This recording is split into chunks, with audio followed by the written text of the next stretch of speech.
할렐루야. 오늘도 주님 앞에 나오신 우리 충주토교회 모든 성도님들을 주님의 이름으로 환영하고 축복합니다. 날씨가 오늘 좀 많이 추워졌습니다. 충주의 겨울바람이 꽤 매섭습니다. 이 추운 바람 뚫고 예배 자리에 나오신 여러분의 발걸음 위에 하나님의 따뜻한 은혜가 이미 내려와 있는 줄 믿습니다. 옆에 계신 분들과 한번 따뜻하게 눈을 맞추면서 인사를 한번 해볼까요? 참 잘 오셨습니다. 주님이 당신을 기다렸습니다. 오늘은요, 대강절 네 번째 주일입니다. 이제 며칠만 지나면 우리는 아기 예수님의 탄생을 축하하는 성탄절을 맞이하게 됩니다. 대강절은요, 말 그대로 기다리는 절기입니다. 만왕의 왕이신 예수님을 기다리고 그분의 다시 오심을 사모하는 시간이죠. 여러분이 기다림이라고 하는 것은요, 참 묘한 감정이에요. 기다림에는요, 설렘이라고 하는 그런 마음도 있지만 동시에 초조함도 있고요, 간절함도 있습니다. 때로는요, 아픔도 섞여 있습니다. 우리 교회는요, 지금 각자의 자리에서 무언가를 간절히 기다리는 분들이 계십니다. 우리 어린 시온은 아마 성탄절에 산타 할아버지의 선물을 기다리고 있을지 모르겠어요. 우리 고등학생 친구들은 무엇을 기다릴까요? 기말고사가 다 끝났으니까 이제 신나는 겨울방학을 기다리고 있을 테고요. 또 한편으로는 성적표가 나오는 날을 두근거리는 마음으로 기다리고 있을지 모르겠습니다.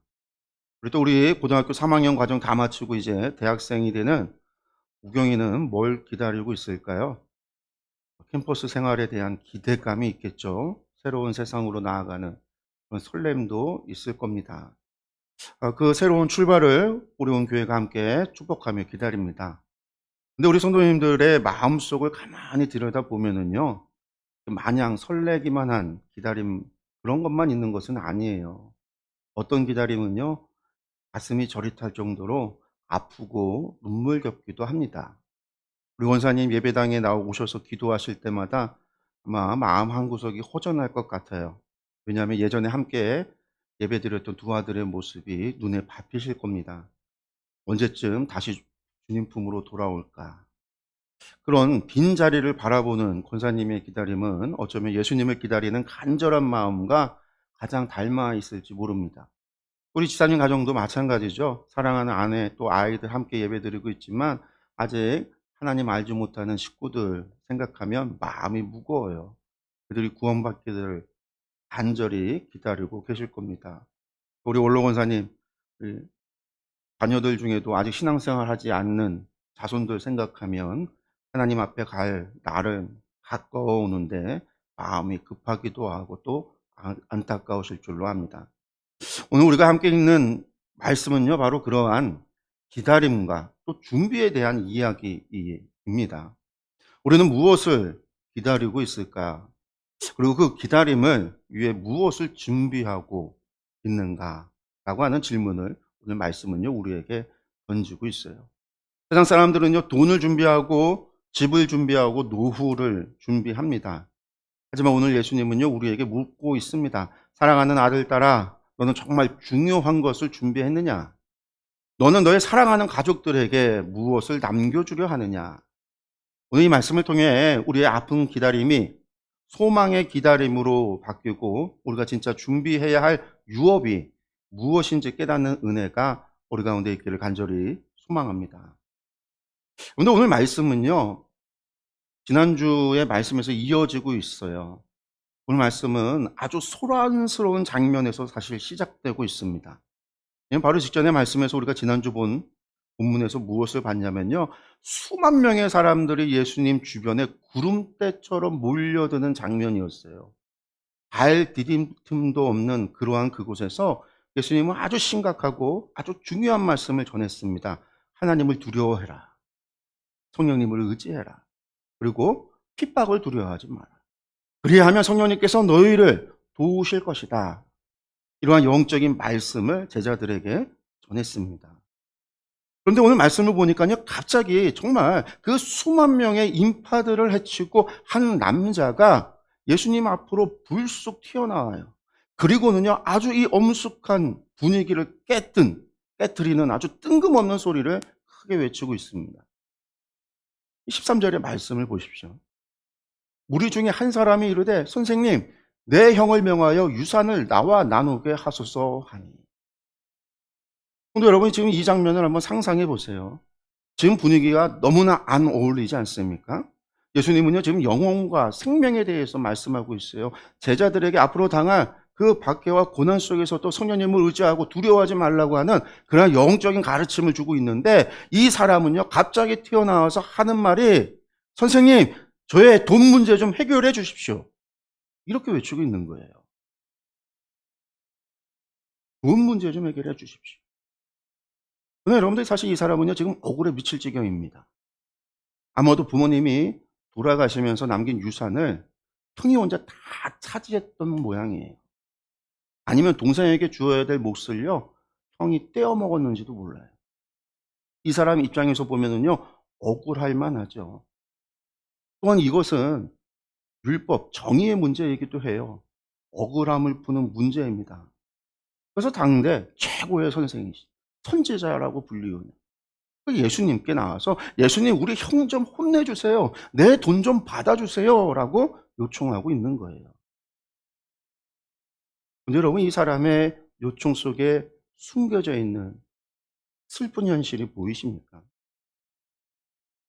지금 이 가정은요 돈 때문에 형제 간의 우애가 산산조각이 났습니다.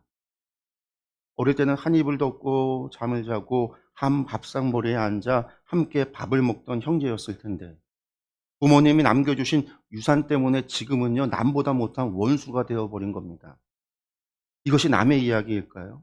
아닙니다. 오늘날 우리 주변에도 너무나 흔하게 보는 일입니다. 명절에 가족들이 모이면 왜 싸움이 날까요? 결국은 돈 문제예요. 자존심 문제입니다.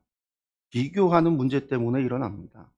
형님은 집을 샀다면서요, 동생은 왜 그것밖에 못해? 서로 비교하고 시기하고 그러다 보면요 마음이 상해서 발길이 끊어지게 돼요.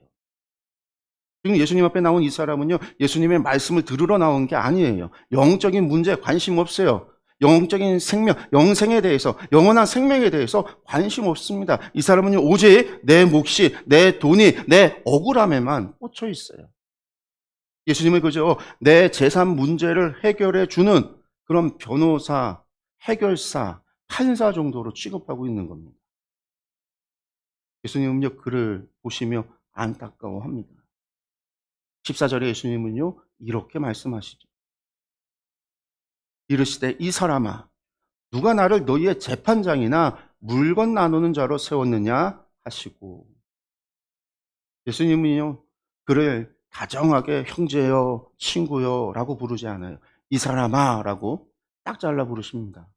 마치 당신 번지수를 잘못 찾았소, 이렇게 말씀하는 것 같아요. 왜 그러셨을까요? 예수님이 정의롭지 않으셔서가 아닙니다. 억울한 사람의 사정을 무시해서이기도 한 게 아니에요. 아주 차가운 거절처럼 들리는 예수님의 이 말씀은요 이 사람의 마음 깊은 곳에 숨겨져 있는 진짜 문제를 보셨기 때문입니다. 이 사람은요 예수님의 말씀에 관심이 없었습니다. 그저 예수님의 권위를 빌려서 자기의 지갑을 채우고 싶었을 뿐입니다. 그렇습니다. 사실 이 사람이 진짜로 해결해야 할 문제는 돈이 아니에요. 형한테 돈을 받아내면 이 사람이 행복해질까요? 유산을 반으로 나누면 그 형제 사이가 다시 돈독해지고 회복되고 좋아질까요? 아닙니다. 돈은 챙길 줄 몰라도 형제는 영영 잃어버리고 마는 겁니다. 예수님은 지금 이 사람에게 이렇게 말씀하고 있는 거예요. 내가 지금 잃어버린 것은 돈이 아니라 사랑이다. 내가 지금 채워야 할 것은 지갑이 아니라 무너진 관계이다. 사랑하는 성도 여러분, 우리 가정을 한번 돌아봅시다. 혹시 우리도 예수님께 이런 기도를 하고 있지는 않습니까? 예수님 우리 집 돈 문제 좀 해결해 주세요.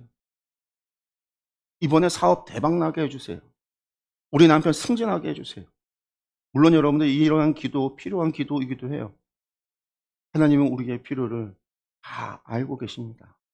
하지만 우리가 구하는 것이 오직 물질의 해결뿐이라고 한다면, 그래서 정작 중요한 가정의 영혼을 놓치고 있다라고 한다면 우리는 오늘 본문에 나오는 이 남자와 다를 바가 없습니다. 예수님은요, 이 사람의 마음속 깊은 곳에 있는 이 사람의 문제, 이 사람의 병을 진단합니다. 15절의 말씀이죠. 우리 다 함께 이 15절의 말씀을 한 목소리로 한번 읽어보겠습니다. 그들에게 이르시되 삼가 모든 탐심을 물리치라. 사람의 생명이 그 소유에 넉넉한 데 있지 아니하니라 하시고. 예수님께서 진단한 질병이 뭐냐면 탐심이라는 거예요. 탐심. 여기서 탐심이라는 단어가 나오는데 이 탐심은요, 헬라어 원어로 플레오넥시아라고 합니다. 이 뜻이 아주 무서워요. 더 많이라고 하는 플레온과 가지다라고 하는 에코, 이 두 말이 합쳐진 거예요. 더 많이 가지다가 합쳐진 것이 탐심이라는 거예요. 그러니까 조금만 더를 외치는 상태예요. 이것은 마치 밑 빠진 독과 같습니다. 물을 아무리 부어도 채워지지 않는 거, 여러분들 그게 탐심이에요. 1억을 가지면 2억이 갖고 싶고요. 30평 집에 살면 40평 집에 살고 싶은 거, 이게 인간의 탐심, 인간의 마음이라는 거예요. 탐심은 단순히 욕심이 많은 상태를 이야기하는 게 아니에요. 성경은 탐심을 가리켜서 우상 숭배라고도 이야기했어요. 왜냐하면 하나님이 앉으셔야 할 그 자리에, 내 마음의 그 주인의 자리에 돈과 성공이 앉아 있는 것이 탐심이에요. 끊임없이 돈을 추구하고 끊임없이 성공을 추구하는 것. 그 끊임없이 조금만 더 외치는 이것이 주인이 돼버린 것. 그게 우상숭배예요. 탐심이에요. 예수님은 분명히 말씀합니다. 사람의 생명이 그 소유의 넉넉함에 있지 않다. 우리 학생들, 이 말을 잘 기억해야 합니다. 좋은 대학에 가고 좋은 직장에 취직하는 거 정말 중요해요. 목사님도 우리 친구들이 잘 되기를 누구보다 기도합니다. 하지만 여러분의 생명, 여러분의 가치는 성적표의 등급이나 나중에 받게 될 연봉의 액수로 결정되는 것이 아니에요. 여러분이 전교 1등을 해서가 아니라 하나님이 여러분을 피 값으로 사셨기 때문에 여러분들이 존귀한 거예요. 예수 그리스도께서 당신의 생명의 값을 지불하고 여러분들을 사셨기 때문에 여러분들이 가치가 있는 거예요. 우리 어른들도 마찬가지입니다. 우리가 왜 믿지 않는 가족들 앞에서 때로는 위축될까요?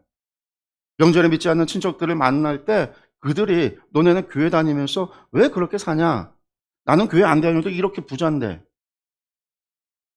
이런 말을 들으면요, 이런 말을 하면요, 왠지 기가 죽고 할 말이 없어져요. 그때 우리는요, 예수님의 말씀을 붙잡아야 합니다. 그래, 당신은 소유가 넉넉할지를 몰라도, 하지만 생명은 거기에 있지 않다. 나의 생명은 예수 그리스도께 있다. 나는 세상이 줄 수 없는 평안을 가지고 있다.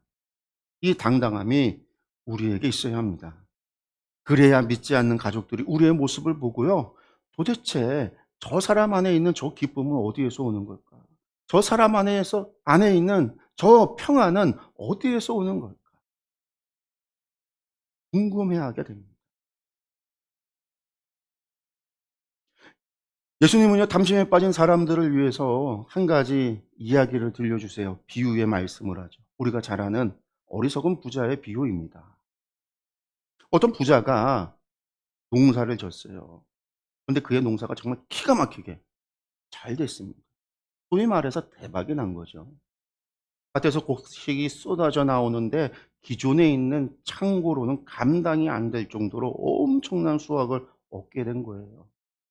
여러분, 농사가 잘 되는 거, 그것 자체가 죄가 아닙니다.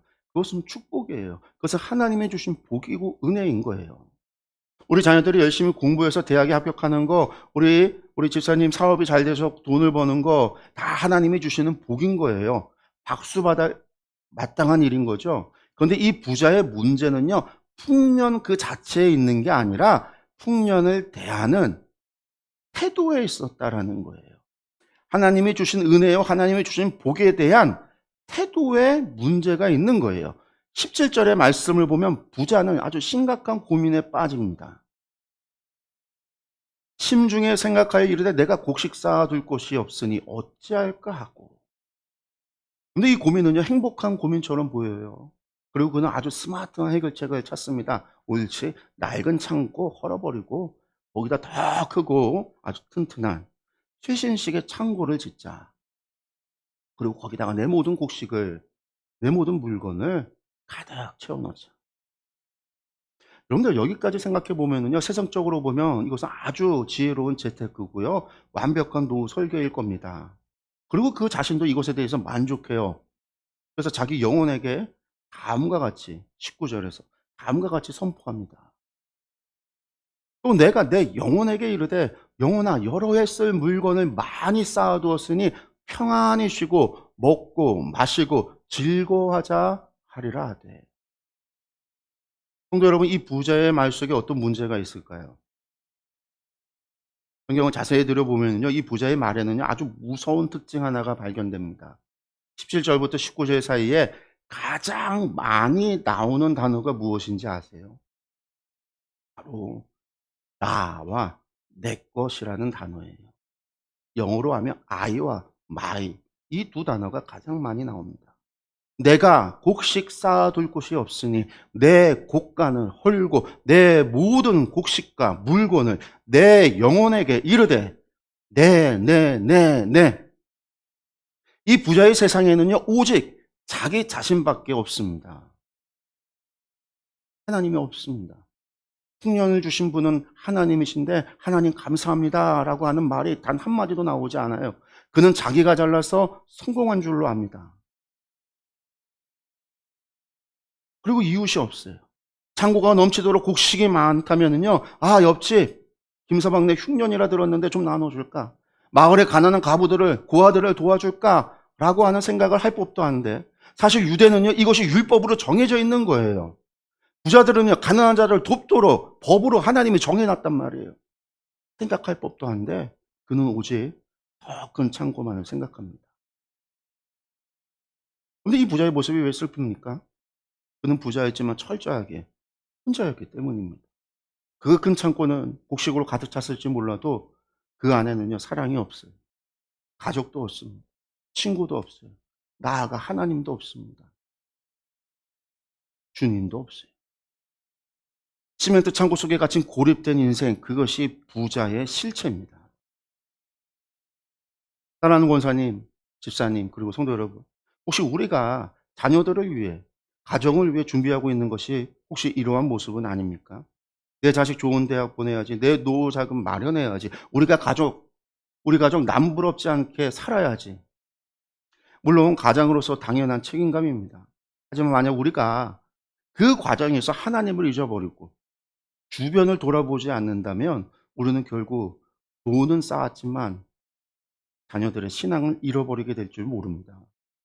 세상적으로 성공한 자녀를 만들었을지 모르지만 하나님 없이 사는 어리석은 부자를 키워낸 것일지도 모릅니다. 지금 교회에 나오지 않는 우리의 가족들, 그들이 지금 보고 있는 것은 무엇일까요?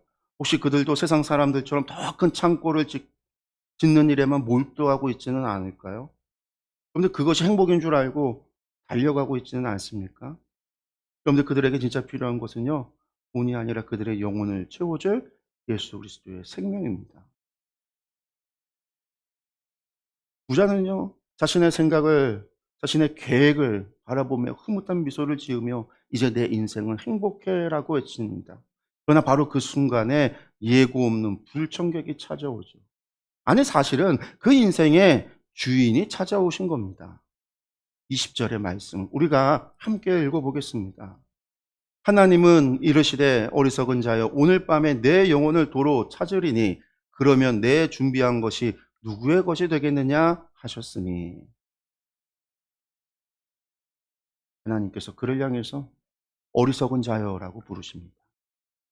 사람들은요, 그를 성공한 사람, 부러운 사람 이렇게 불렀을지 모르지만 세상의 관점에서는요, 세상의 시각에서는요, 그는 성공한 사람이에요. 그는 부자예요. 그는 부러운 사람이에요. 그렇게 바라보고 그렇게 불렸을지 모르지만 하나님의 평가는 냉정했다라는 거예요. 어리석은 자요. 그러면 그는 왜 어리석습니까?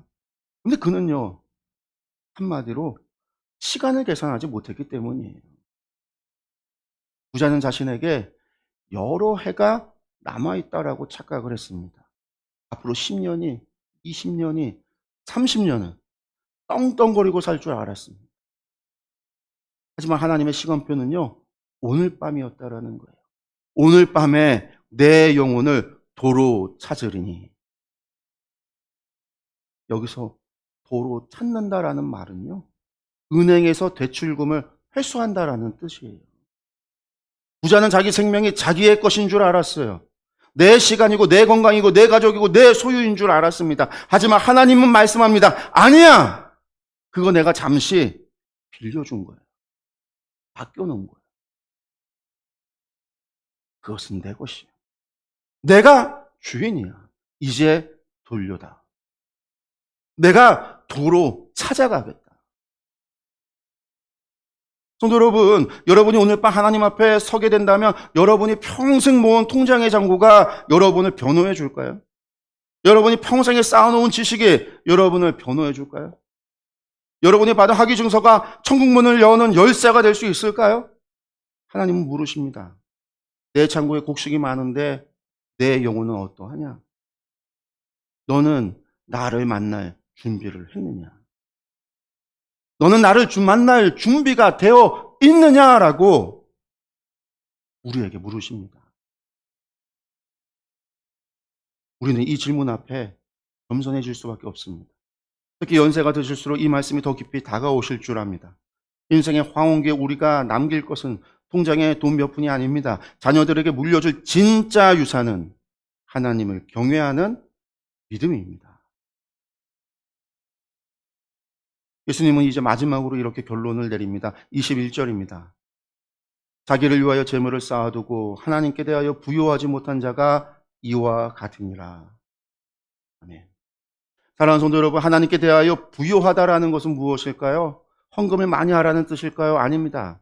그것은 내 삶의 방향이 나를 향해 굽어 있는 것이 아니라 마치 어리석은 부자와 같이 내 것이요, 내요, 내 것, 내가, 내 것을 이야기하는 나를 향해 굽어 있는 것이 아니라 하나님과 이웃을 향해 펴져 있을 때 이것이 부요하다. 하나님께 대하여 부요하다라는 말이에요. 그러한 사람이 하나님께 대하여 부요한 사람입니다. 말씀은 우리에게 하나님께 대하여 부요한 사람이 되라고 말씀합니다. 유산의 문제가 아니라 하나님께 대하여 네가 부요해야 된다라고 말씀하고 있습니다. 이제 말씀을 정리하겠습니다. 그리고 오늘 말씀 가운데 정말 세 가지만 꼭 기억하시기 바랍니다. 첫째는요, 우리 자녀들에게 믿음의 유업을 물려주는 부모님 되십시오. 우리 교회 고등학교를 졸업하고 대학에 가는 귀한 아들이 있습니다. 열심히 공부하는 학생들도 있어요. 부모님들 이들에게 무엇을 가르치겠습니까? 돈 많이 벌어서 큰 창고 지어라. 이것을 가르치지 마십시오. 대신 내가 본 것으로 이웃을 섬기고 내가 가진 지식으로 하나님께 영광을 돌리라고 가르치십시오. 그것이 우리 자녀를 어리석은 부자가 아니라 지혜로운 청지기로 하나님께 대하여 부요한 자로 키우는 길입니다. 둘째는요, 믿지 않는 가족을 위한 기도의 창고를 채우시기 바랍니다. 우리 가족 가운데 지금 교회를 떠난 식구들이 있죠. 그러나 우리가 눈물로 쌓은 기도의 분량은요, 결코 사라지지 않습니다. 그 모든 기도가 하나님 나라의 창고에 차곡차곡 쌓이고 있습니다. 하나님께 대하여 부요한 자는 바로 기도의 부자입니다. 그러므로 포기하지 마십시오. 탕자가 아버지의 집으로 돌아왔듯이 우리의 기도가 차는 날 하나님께서 반드시 교회를 떠났던 이들의 발걸음을 다시 돌리실 줄로 믿습니다. 또한 믿음 없는 식구들의 구원을 위해 낙심하지 말고 계속해서 사랑으로 심으십시오. 우리가 세상 사람들과 다르게 사는 모습, 내 것을 나누고 양보하는 그 넉넉한 모습을 통해 그들이 예수 그리스도를 보게 될 것입니다. 그리고 셋째, 오늘 밤을 준비하는 삶을 사시기 바랍니다.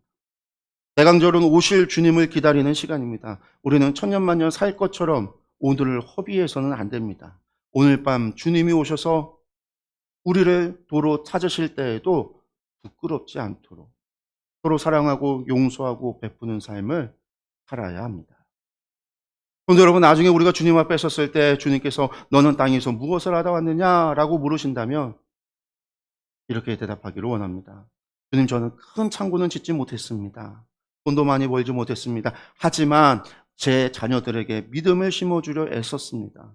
믿지 않는 가족들을 위해 끝까지 기도했습니다. 그리고 주님이 주신 작은 것으로 이웃과 나누며 기쁘게 살았습니다."